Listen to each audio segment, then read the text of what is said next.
Hey, Troy, what was one of the things that everybody said about being a new dad? And you're like, really? And it turns out it's true. What was the one thing? Do you have something?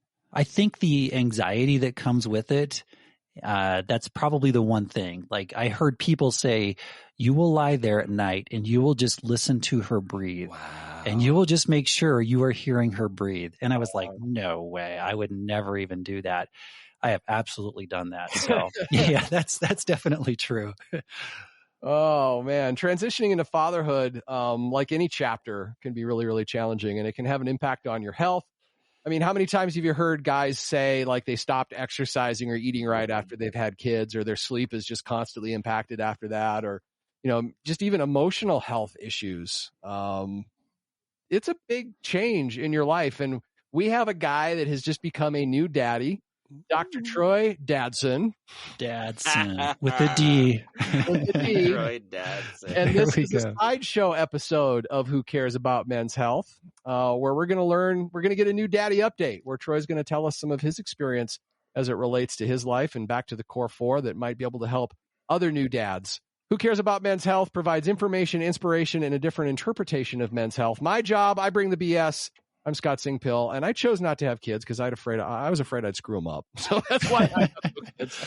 Scott, I was deathly afraid I would screw them up too, but I have a kid now, and hopefully I don't screw her up. Now that is the MD to my BS, new daddy, Troy Madsen. Yeah, that's me, bringing the baby to the show. And nieces and nephews are enough for now, says Mitch Sears. He's on the show as well. Yeah. No, I'm good. I'm good for a bit. Yeah, I'm good. Okay, because I just made that up to be clever in the intro, and then I asked myself, I wonder if that's true. I wonder if he actually wants to have kids at this point. I don't know. No, we'll see. Like, we'll figure it out at one point or another. Okay, all right.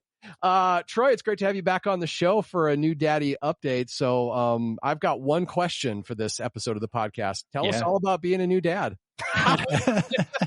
So I'm just going to go into a 20-minute monologue now. Actually, just give us an update to start off with. Like, how's it going so far? How long's it been, and how's it going? So things are going incredibly well. It's been 2 months. She just turned 2 months old. Her name is Adeline. We call her Addie. That's her nickname. So she goes by Addie. She was born just over 2 months ago. And I will say the delivery experience itself went incredibly smoothly. It was funny. It was just about as well as 1 week before she was due. And Laura, my wife, was at the vet with one of our foster dogs, Arthur, who, Scott, you know well. You saw pictures of at least. Very cute little guy. And Laura calls me and says, well, Arthur's doing well, and I think my water just broke. So she buried the lead? Wow. Like, oh yeah, she totally buried the lead. She started with, well, Arthur's doing well, everything's good, and I think my water just broke. Well, from a comedic standpoint, that is the delivery. So good for her. Yeah, exactly. From a comedic standpoint, yeah. But so she came home. We went into the hospital. So we got in there about noon. Addie was born about 2 a.m. Came out with her eyes wide open. And just the most beautiful little girl I've ever seen. Obviously, I'm very biased. Of course you are. Yeah. And then I had about an hour with her alone because they just had to watch her over just in like the pediatric, just the neonatal care unit. So I had about an hour in there with her alone, just sitting there with her and just looking at her and just thought, wow, this is absolutely remarkable. And every day since then, I felt the same way. Like every day, it's just like, just to see her grow and develop, and just as, her mental development as she's become more attentive and more focused on our faces. Just in the last 2 weeks, just, she'll smile. Like I'll look at her and she'll see me and she'll smile, and look at Laura and smile and laugh. We'll laugh and she'll laugh. And it's just the cutest thing in the world. And it just, she's just my little best buddy. We walk around during the day. She loves to ride around in this pack. Like I've got this little pack that sits on my chest and she's facing me, and she just loves that. She'll ride around all day. Like some days, like after a long run, my legs are tired and I'm like, I don't know if I can be on my feet for another 3 hours carrying this kid around, but she loves it, and she'll fall asleep and she'll like look around, look outside at the squirrels and birds and, whatever else. And so it's just like, I've got this new little best friend at home now, and, quite honestly, just really enjoying it. And I think probably the biggest surprise in all this has just been how smoothly everything has gone. Again, me being kind of the pessimist where I see so many things that go wrong in pregnancy. just throughout my medical career and just being aware of those things. And so I think just every day I'm just so grateful just that everything has gone as well as it has and everything continues to go well, and just really enjoying the time I have with her. You know what? As you were talking and as we're having this conversation, Troy, it just dawned on me, like, talking about the new baby and going into depth about details about the new baby is something that we tend to think, that women do, right? Like, that's my perception. But then as you're talking about this and I'm sitting here and I'm listening, I'm like, I don't know if it was like, if guys talk about, do you get asked by other guys about how it's going, and are they expecting an in-depth update, or are they just expecting us? Right? Like, what's your experience with that? Yeah, I think it is definitely less of a guy thing. I have had one friend in particular who has seemed genuinely interested, who has texted me, and we haven't talked. It's been more just text, but he's always like, "Oh, send me pictures." Like, and I don't know if he's just being nice, but I think most guys, it's kind of like, "Hey, how are things going?" And you're like, "Things are good. She's great," but he has seemed a little more interested, but I think it is not a conversation I would say I've had a lot beyond having the same sort of conversation with my parents or siblings, kind of telling them about things. And even then, when I say siblings, I'm talking about my sisters. So, sure. So yeah, I don't know that guys have that sort of conversation a lot, but so we'll see. Yeah, I want to jump in and ask, like, this friend of yours that has shown some interest, does that make you feel different? Do you like that? Do you like talking about her? Like, I guess what I'm trying to get at here is maybe we should do this more often, like, right? Like, for our friends that have become new dads, or maybe because, they would enjoy talking about it. It would make them happy. I think it would make them happy, but I also kind of feel like, I don't want to be the guy who like is always saying everything about his cute little girl and showing everyone pictures, because I kind of don't want to, I'm kind of like, do they really care? Like, am I like oversharing? Is this too much? Do they really want to know all this? So there is that sort of guy thing in me too, where it's kind of like, do they really want to hear me say all this stuff? But if the shoe was on another foot, like if it was not you with the new baby, but like a friend of yours that was, you would consider a close friend, would you want to hear about it? That's a good question. Probably at this point I would a lot more than I would have a year ago. Okay. All right. Yeah. Yeah. I think as you're going through it and you're having those experiences, and then others share that with you, I think, 6 months down the road, if I have a friend who has a new baby and they're sharing their experiences with me, I think then there's a certain amount of nostalgia and reminiscing that you would experience as you hear their experiences. But I can say that, let's say a year ago, I don't know that I would have been that interested. Yeah. And that's just simple reality. Just because it wasn't really part of my life, I didn't really have a lot to relate to there. So that's kind of where I'm sometimes hesitant to say too much and feel like I'm oversharing or being that kind of irritating person who's showing them 100 pictures of my new baby and they just don't care. So, Because I am actually genuinely interested, even though we're doing this for a podcast episode, I'm genuinely interested in hearing about your experience and like hearing about it in depth. Although there are other people in my life that I would not be, but I consider you a much closer friend. So I think I want to flag this as like a little takeaway, at least my observation is like, if you have like really close friends and you're not having these discussions, maybe open up, because it's really going to make that other person feel really good. Like they want to talk about it, I would imagine. They do. Yeah, I would imagine, I think so. like you say you want to talk about it. I do. I love talking about her. Yeah. So I really do.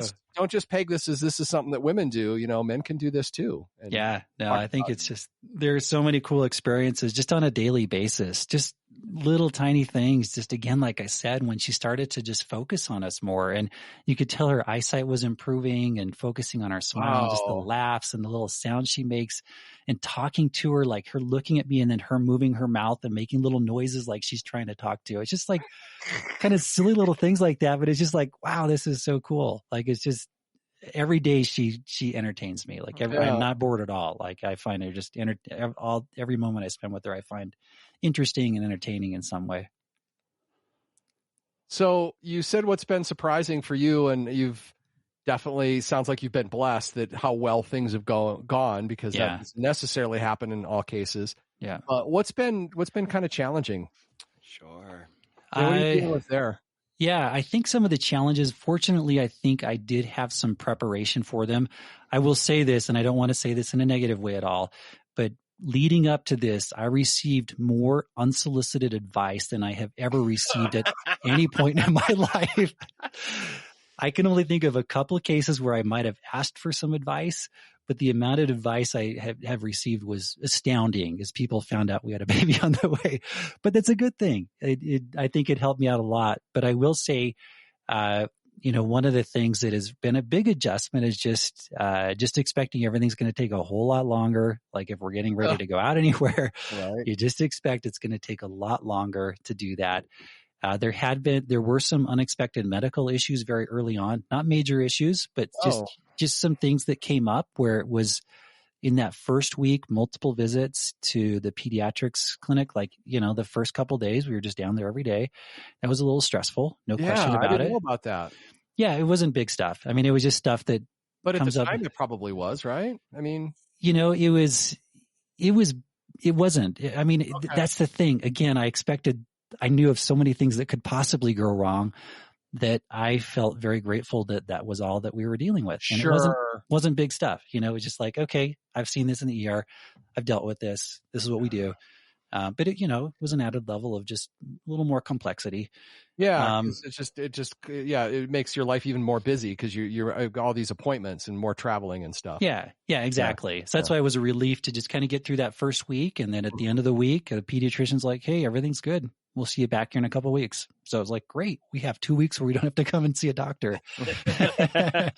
So that was nice. But, I think in terms of just unexpected things that have come up, a lot of it, I think it helps having, working within the medical field definitely helps to at least kind of know a lot of what you could deal with.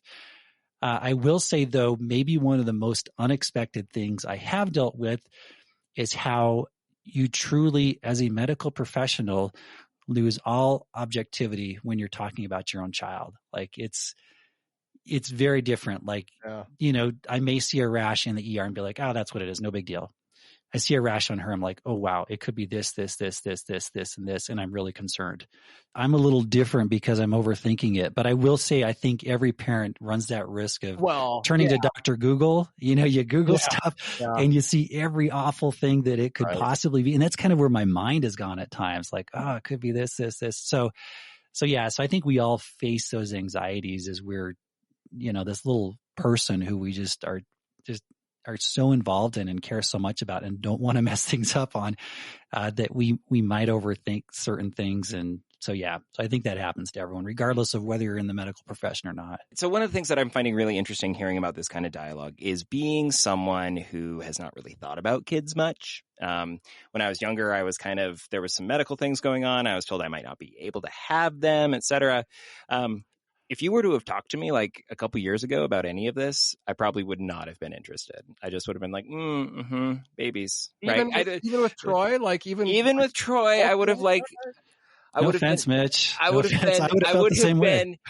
have been like appreciative of like, his excitement, but like me, myself, I'd be like, cool. Let's see what else we can talk about. Right. But in the last few years, we made the joke about nieces and nephews, and I have some, and I've interacted with them. Like, I was the youngest of my family. I didn't, have babies to hold, and there was no real child interaction until just recently in my life. And there's kind of an excitement about it, right? They're new, they're trying new things out. And so it's so exciting to hear Troy, someone I've worked with, someone that I care about, my friend, having this thing sings for his own baby and his own experience. So it's different, and I appreciate it. Well, thanks, Mitch. This has been, I will say that too, in terms of what other people have said, and I've heard it for forever. Everyone has always said, when you have kids, completely changes your life. I never heard anyone say it changes your life for the better. They always just said it changes your life. I feel like my life's a lot better. I love it. This has been good. I will say this has been great. It has absolutely been a huge change. And it's so funny because that weekend she was born, she wasn't due for another week. We had planned out at least 5 different activities we were going to do that weekend. We were going to go to the symphony. we were going to go to, there was like a Gorillaz concert that Monday. We were going to go to that. We didn't buy any tickets. We're just like, we're going to wait till an hour before. So obviously we we didn't do any of those things. We haven't gone to any concerts, no shows, nothing like that since then. It completely changes your life. There's no question, but those are minor things. The trade-off is worth it. It's well worth it, and Yeah. absolutely enjoying it. So. All right, well, let's jump to the Core 4 check-in because, fatherhood does change a lot of things, right? Like your life is, turned upside down. And sometimes it can be hard to maintain some of those things, and a lot of stuff changes. So, Troy, how you doing with the Core 4? Let's go ahead and start with eating. Has the eating changed at all? No, it hasn't. And I feel fortunate there. The one big change I will say early on is that I wasn't eating as much. Oh. And it's funny. I actually lost a few pounds in the first month. And I think I just wasn't eating as much, just busy. And then just with kind of sleep patterns being off, like for me personally, I wasn't eating at night. So, in terms of the time restricted eating, intermittent fasting, whatever you want to call it. So usually I'm doing 12 hours. So then I was actually having nights where I was going 15, 16 hours without eating. Okay. Without eating. So I think that may have been part of it. But okay. But it's been good. I have tried to focus on that, on making sure I'm not eating a lot of sweets or stress eating or snacking in the middle of the night if I'm up, things like that. So you have had to make a conscientious kind of effort. Oh, for sure. Yeah. No, there's no question. I definitely have, and I knew that was potentially going to be an issue with snacking in the middle of the night if I'm up with her, or like I said, kind of stress eating, turning more to sweets, that kind of stuff. But so I have tried to make a conscious effort to say, stick with what you're doing, and it's been going well. So that's good. How about activity? I think I already know the answer to this because you've been such a dedicated runner and you've had such a running habit that I'd imagine that it's been pretty easy, or no? I would not say easy, but fortunately it has been consistent, and I'm still fortunately, and again, this had to be a conscious effort, and I feel like we're in a good spot now where I feel like I'm good with keeping going with this, but I really wanted to say, I'm going to keep doing this. And I don't want this to be something that I just give up. I think it was John Smith. He said a couple of things that stuck with me. Number one, he said, with every child, pick one of your hobbies and forget about it. You're going to lose it. So I was like, I don't want it to be running. But then he also said, he offered to go to Buffalo Wild Wings with me or something. And he said, you just need to do stuff just so you feel like yourself. And so kind of tying those two things together, I just thought I want to keep running, because when I run, that's how I really feel like myself. Like I just love that time. I enjoy it. I'm out there with my dog. And so I've been able to keep that going and be consistent. And it's been something with Laura where it's like, hey, we both say we want to support each other to do these things we enjoy. She loves going to classes, like exercise classes, fitness classes. And so I'm here to help her do that. She helps me to make sure I have the time that I'm going running. So that's been awesome. Conscious thing to make sure we're doing that. So it's been good. Communicating with your spouse and just planning out how is that going to be possible?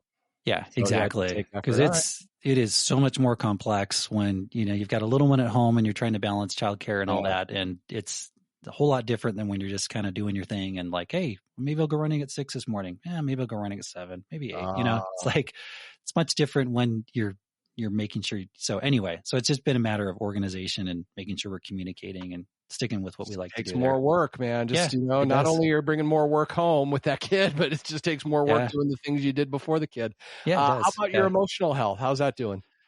It's been good. Like there has been an element of anxiety. There's no question about it. Anxiety of making sure I'm not doing anything that would ever put her in harm's way, doing anything stupid, like anything that, I don't know, you just read so much like, okay, put the baby back to sleep. They have to lie on their back. They can't lie on their stomach. Nothing in there that could suffocate them. I can't have any blankets in there, no toys, stuff like that. Yeah. Like I don't want to do anything like that. And I want to know everything I need to do to make sure there's nothing that could potentially harm her. And these are just little tiny things. I'm not talking about dropping the baby. I'm talking about making sure there's not like a blanket that she could somehow, bunch up in her face and suffocate. So there's definitely that element of anxiety. And I think every parent experiences that.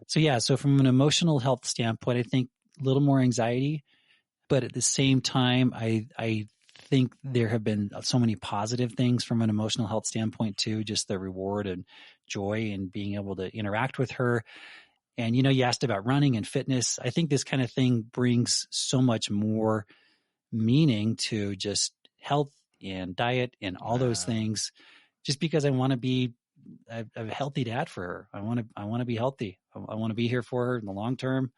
I want to stay healthy. It's not just about me running marathons or trying to qualify. Like, I want to keep running because I want to stay healthy. And, a lot of things we talked about on the podcast have had a lot more meaning as I've thought about those in terms of just healthy lifestyle and being healthy and doing that for her too. So there's a lot of extra overhead you have to deal with. Like, you're talking about, if you think of the mind, and this is just an analogy, right? And it's flawed like all analogies. But if you think of the mind as like a computer, right? And everything you have to keep track of is just another processing unit, right? You've added so much more, like all the things you talk about that you're just trying to pay attention to make sure that your child is safe. So that kind of fills the cup, right? So are you doing anything additional to help with your mental health or help bring a little bit of relaxation from that kind of anxiety or that stress? I've been watching a ton of sports. That's what you do, huh? I've watched so many sports.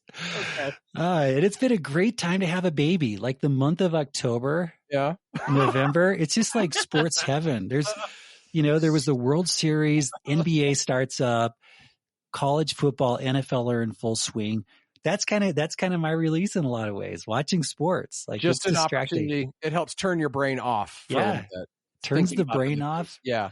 And it's fun too, because it's time we're kind of spending together. Like I'm carrying her around. I'll just have the TV on, walking around with her with the little pack on, and she really enjoys that. And so that's probably been my thing. But you're right. I think you do need that sort of release where you just be, and not to go kind of down on the dark side, but you have to be aware that some people, it just becomes so overwhelming. And the sad part is, again, as a healthcare practitioner, I've seen the cases where it's become completely overwhelming, and you see the shaken babies and you see those who have been abused, and it is just absolutely horrible. And you just ask what led to that? Like, how did people get to that point? And I don't know all the dynamics there. Right. And then there's postpartum depression. We've talked about it in men as well as in women, so that's something. And I worried about that going into this. I wondered, is Laura going to experience this? Am I going to experience this? Because I've had many patients in the ER, women in particular, who have experienced postpartum depression. So again, I think you do have to have that release. You do have to have those other things where it's a distraction. And we've tried to have other activities, like planning activities every week with her where we're going out on walks, or, like we're planning this week to go do this little drive-through Christmas light thing where you drive through and see Christmas lights, just little things like that you can look forward to, activities you can do together. And as I'm saying this, I kind of feel like a jerk, like I'm sounding like I know what I'm doing. I have absolutely no idea what I'm doing. Let me just say that, Brett. Okay, fair enough. I have no idea what I'm doing. We're just trying to figure this out. But this seems to be working, and and again, 2 months into it, so far so good. Yeah, and I think the important message is, I think sometimes people feel guilty if they're not 100% with the new child all the time, but you still do have to take time for yourself, whether that's something you enjoy doing, or just even some downtime where you can just turn the brain off for a little bit. Yep. And if you're having struggles with that, that's an important thing to talk to a professional about and get some tools to help, work through that. So that's it. And I've had to tell myself that a few times. I've had to just say to myself, if I'm not in a good place emotionally, I cannot be emotionally available to help her out. Like I've got to be in a good place. Yeah. Laura needs to be in a good place. I think every parent needs that. So so you got to be able to, whatever that means, like you said, if you need professional help, if you just turning to family members, whatever, friends to get some help, being able to, no shame at all. Because you got to be the best parent you can. And that's how you do it. You got to be in a good place emotionally. All right. Core 4 check-in. The last one, I think I know what the answer to this one's going to be. That's why I saved it till last. Sleep. Sleep has been, this whole process has been so pleasantly surprising, because I dreaded the sleep piece of this, just because I've struggled so much with sleep. I really just thought, this is going to be awful. Like, we're not going to sleep. So what we did very early on in the first couple days is we decided we're going to split up the night shift. So Laura took the 9:30 to 3:30, 9:30 p.m. to 3:30 a.m. shift, and I took the 3:30 a.m. to 9:30 a.m. shift. And I set my alarm every night at 3:30. I got up, took over for her. I was then able to bottle feed her. Laura had like dedicated sleep time because at that point she was like feeding like every hour or two, and she wanted to eat and she needed to eat. Like she's growing a ton. So that's how we did it. We did that for 6 weeks. And then at that point, you know, she got to a point where she's sleeping more consistently and much longer stretches, just, you know, so we haven't done that since then. And Laura, thank you, Laura, has been the one who gets up with her at night now, which is, you know, some nights it may be once or twice, fortunately. But it was interesting doing that regular sleep schedule. So I was falling asleep at like 9:30, sometimes 9 o'clock before Laura's shift started. Doing that consistently, it actually worked out pretty well. And I thought a lot about what Kelly Barron talked about sleep hunger. You know, if I've ever had trouble falling asleep before, I now know if I get up every morning at 3:30, I will not have trouble falling asleep because I had no trouble falling asleep. So it actually worked out pretty well where just having that regular sleep schedule, it's kind of nice in a way. It was always tough to get up that early, but it's consistent, which is consistent. not something you've ever really had before. Yeah. I mean, in stretches, you're taking the male paternity. Yeah, exactly. You get crap for that from any other guys? I sure do. Do you? Sometimes it's very subtle. Like, wow, they didn't have that when I had my baby. Well, yeah. How lucky am I? I'm like, I'm so glad I have it. Yeah. So I'm very fortunate. Yeah, I have been on paternity leave, and that's something the university offers, and I am so grateful for that. Like, this would have been much different. Yeah, trying to do crazy shifts along with this for the last 2 months, and it's something that not everybody has. So it's I know one of those great things.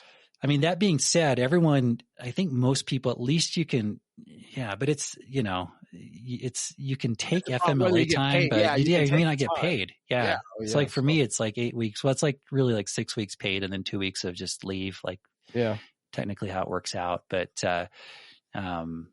yeah, it's, you highly recommend if it's available to people and they can make it work. I will say that. I will tell anyone, if you have that option, take it with no shame whatsoever. Like, do not feel ashamed. Do not feel you have an obligation as a man, because you're a man, to say, well, I'm not going to take it because I'm a man. I'm going to keep showing up at work. I'm not going to take paternity leave. Absolutely take it. And I think it's a number of reasons. Like, number one, I feel like it's really helped me to be available to kind of do that shift schedule and help Laura out. It's been great for just being there with Addie, with my baby, to bond with her, but then also just not, we've kind of been a little bit isolated. Like, we're not really going out, and this is something our pediatrician told us, like, keep your circle tight. Don't be going out and doing a lot of things out in public. There's a lot of flu, there's a lot of RSV, there's COVID. So it's been, I think, a good thing for her health too, where her immune system is very susceptible, where we've just got kind of our tight little circle here and we're not out in public a lot. So I think, again, don't be ashamed to take that time off for a number of reasons. All right, as we wrap up this episode, what would you like to learn from our experts? Do you have any experts you'd like to have on the show to talk about dad issues? We need pediatricians on here. I think every episode we have going forward should be pediatricians. Well. Like, what do I expect? Like 3 months, 4 months? I know that's not practical. I would love to have Kirtley on here more. And I think she's so insightful. I thought so much back to what she talked about with pregnancy and what to expect and how to be emotionally available. And I think that's a really important thing going forward. Like, how do you continue to do that as a parent, not as a husband and a parent? Beyond that, I think diet and exercise are always going to be a challenge, because there are going to be different challenges at every phase of her life in terms of just her needs and her just the time investment. So I think anything we can continue to talk about there, it's just a great reminder and motivation to keep focusing on those things. So reminder to keep focusing on maybe ways to make it simpler or easier or less time consuming, which isn't always possible. I mean, you can only shave it down so far, but those are good insights. Yeah. Well, Troy, congratulations. I'm so excited and happy for you. And every time your wife posts pictures on Facebook, I love it. So, So many pictures. Yeah. That's all right. That's all right. Many. Yeah. Yep. It's a well documented growing up, Chillax. There's no question about that. Yeah, no doubt. All right. Well, Troy, thanks for sharing your insights about being a new dad. I hope that is helpful to, you, if you're a new dad, and maybe you can take one of the things Troy talked about and apply that when you are expecting your child, whether that's, listen, I got to make a conscientious effort to make sure that I still exercise, or that I find something that I can do that gives me a little break with my brain for a few minutes a day. Or what were some of the other things you talked about? Don't have those stress foods in the house if you think you're going to eat them. But on the other hand, if you need some stress food sometime, then go for it. Yeah, go get those Oreos. Everything's just kind of in the middle, in balance, in moderation. So, yeah, Troy, congratulations on being a new dad. Yeah. Thanks for sharing your experience, and thanks for caring about men's health. Well, thank you, and thanks for talking to me about it. Like you said, it's fun to talk about it. And this is the most I have talked about it since she was born. And it's really fun to talk about it. So I appreciate you listening to me and letting me chat about it.